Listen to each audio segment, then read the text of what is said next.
After practicing and realizing the Dharma, the Buddha preached the Dharma to sentient beings so that everyone could practice and realize the Dharma for themselves like him, within their ability. The Buddha's teachings are not for discussion and preaching. He acted accordingly, entered the truth, and then imparted knowledge to everyone. Therefore, any living being with the ability to think must proceed in a respectful and dangerous manner. How did the Buddha practice and teach? Before enlightenment, the Bodhisattva through his transcendent wisdom realized that all sentient beings, including himself, must be reborn in the cycle of samsara and afflictions because of karma and gladly participated in it. The Bodhisattva through his divine eyes saw living beings after death, reborn in places according to their karma. Every time we see, hear, feel, sense, touch and perceive, craving and attachment to physical and psychological phenomena arise. Because of greed, there is existence, and because of existence, there is old age, sickness, death, and so on forever. However, when we see, hear, speak, feel experiencing and knowing something, if we recognize their biological nature, then at that moment, no more greed and attachment will arise, and from there will be no more reincarnated, old, sick, living beings. Death, etc. This way, the cloud of afflictions and suffering will be extinguished. Bodhisattva, after receiving such truth, diligently meditated on the nature of birth and death of the 5 groups of attachment. And the method he practiced to achieve enlightenment will be presented below. Vipassana meditation method, contemplating the Bodhisattva, after contemplating the process of birth and death of wisdom, practiced meditation on the activation and destruction of psychophysical phenomena. When contemplating like that, his mind became completely renounced, and he achieved liberation from the oracles, attained pathfruit wisdom, and became the level of offering, perfect enlightenment. Dong Nikaya, above is a passage excerpted from the Pali Canon to show that the Buddhas, from Buddha Vaibhavita to Gautama Buddha, all practiced the same way on the path to Buddhahood. Even the Buddhas before Buddha Bhikkhu also conducted the same thing.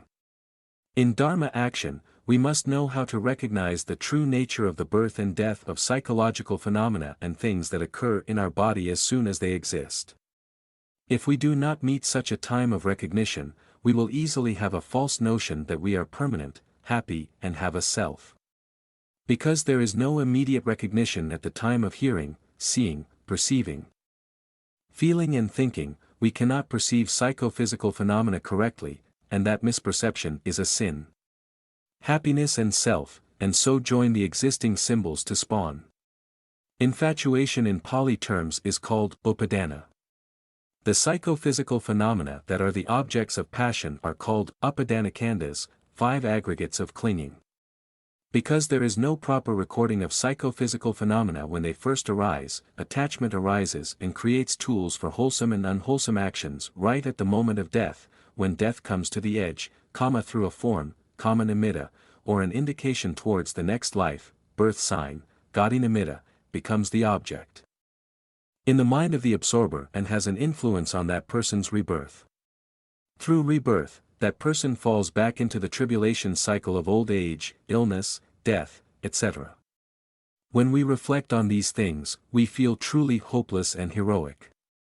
Therefore, to maximize attachment, to put an end to the 5 aggregates, and thereby escape from the brain circuit, the Bodhisattva meditates on the birth and death of psychophysical phenomena when they just exist. While meditating like that, extraordinary knowledge arose in him, and after attaining the wisdom of the path and fruition of an arhat, he became a fully enlightened one, a Buddha. After attaining enlightenment, the Buddha learned the first sermon, the Dharma Will Sutra, so that they could follow it, practice meditation on the birth of the 5 aggregates, and after developing wisdom, attain nirvana. Discussing the development of path wisdom and fruition wisdom, leading to ultimate liberation like him. In the Zhuan Phelan Sutra, there is mention of the middle way discovered by the Buddha to generate the Dharma I. Dharma Yen refers to the development of wisdom, path wisdom and fruition wisdom. The middle way means the noble eightfold path, the eightfold path. Enlightenment and correct perception when hearing, seeing, contemplating, touching, etc. are also the noble eightfold path, developing the Noble Eightfold Path. To solve the problem of developing and acting on the Noble Eightfold Path, the efforts of noting the truth, hearing, touching, etc. are right effort. Being aware, remembering seeing, hearing, feeling, etc. is mindfulness.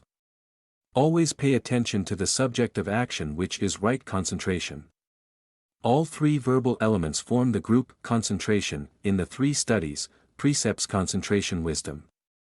And when the capacity becomes solid, wisdom will arise. The Satipatthana Sutta states that when we have awareness of walking, standing, sitting, lying, moving, touching, etc., we can clearly distinguish between physical and psychological phenomena, and thus analyze name and form. From there comes the wisdom of distinguishing names and forms, Namarupa Pariketa Nayana. This wisdom arises when one begins to have good concentration.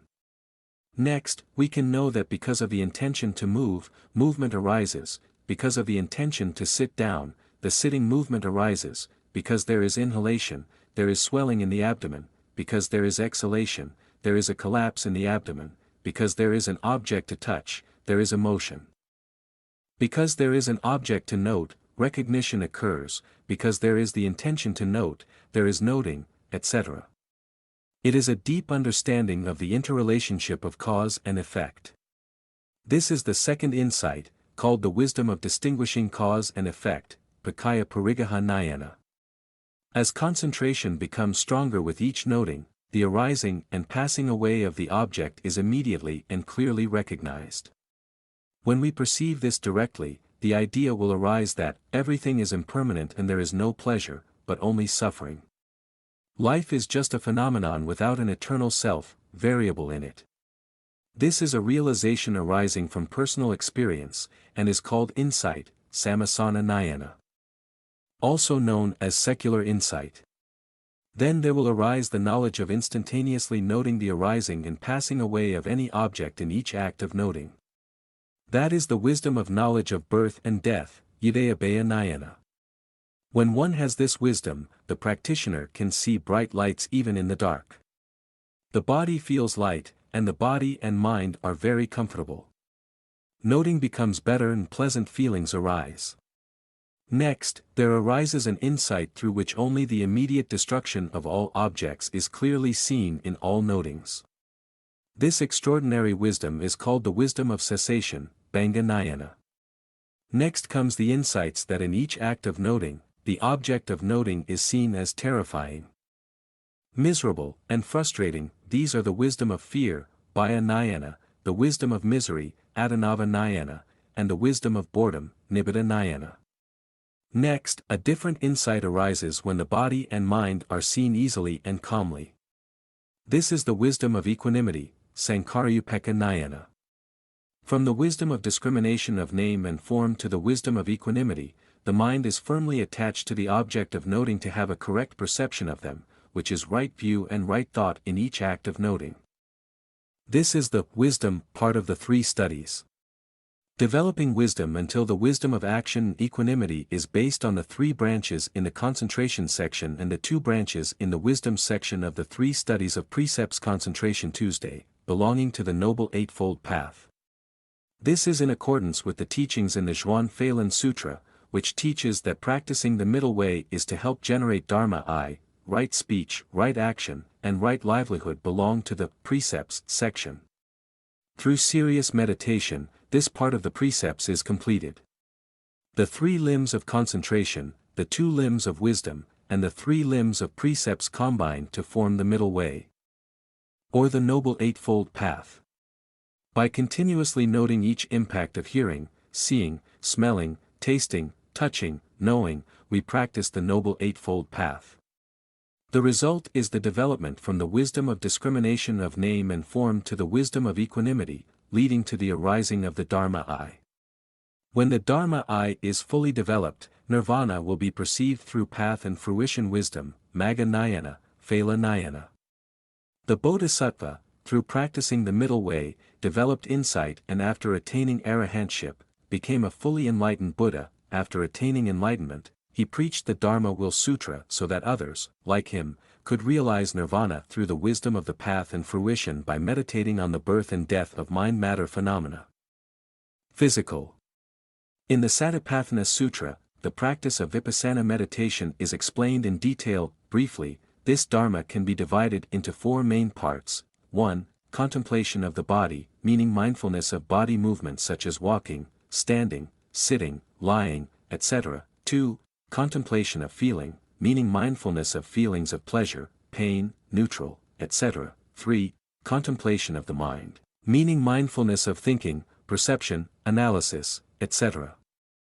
4. Contemplation of the Dharma, meaning mindfulness of seeing, hearing, touching, etc. The Buddha taught that the four foundations of mindfulness are the only way to attain path and fruition wisdom and attain nirvana. Therefore, there is no other path to the path, fruition, and nirvana. To reach liberation from the cycle of suffering, each of us must make an effort to practice mindfulness meditation. To practice, please briefly explain as follows. Practice vipassana meditation for 5 minutes. Now, please sit cross-legged, or in a suitable position. Since there is no need to look at anything, please close your eyes. Pay attention to the subject of meditation. In the beginning, it is very difficult to note all the phenomena of arising and passing away, and so, start by focusing only on the rising and falling movement of the abdomen. Pay attention to the abdomen. When the abdomen swells, note rising.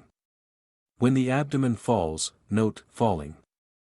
You should not note it silently, but only in your mind. Do not think that rising and falling are two words, but recognize that they are two real processes of abdominal movement. Try to follow the rise from start to finish, and the same during the fall. Mindfully following these movements, by clearly noting them, is the way to perceive the element of movement, the element of wind, in its absolute reality. According to the Satipatthana Sutra, this is contemplation on the body. When observing the rise and fall of the abdomen, if a thought appears, we note it, that is contemplation of the mind. Then return and continue to focus on the movements in the abdomen. When there is pain, we note it. This is contemplation on feeling. After noting 2 or 3 times, we return our attention to the abdomen. If you hear a sound, note it 2 or 3 times, then return to your abdomen. If you see something, just note it 2 or 3 times. This is contemplation of the Dharma, the object of the mind. Then return your attention to the movements of your abdomen. Now, let's try practicing meditation like that for 5 minutes. Conclude. Now, we have completed our meditation practice after 5 minutes. In each minute, we can note 50 to 60 times. In 5 minutes, we record at least 250 times. Thus, we develop a very good action in the practice of vipassana meditation in accordance with the Buddha's teachings. When we note in such meditation practice, with the development of concentration, we will gradually develop the wisdom of distinguishing name and form, the wisdom of distinguishing cause and effect, the wisdom of view of birth and death, the wisdom of impermanence and suffering. And selflessness will arise, and one day, we can realize nirvana through path and fruition wisdom. By practicing the method of contemplation meditation as presented with the diligent efforts of each individual, I hope you will attain nirvana in the very near future. Thank you for spending your valuable time on my channel journey to enlightenment. Wishing you a very peaceful and happy day. Don't forget to click like and subscribe to my support channel. See you in the next video.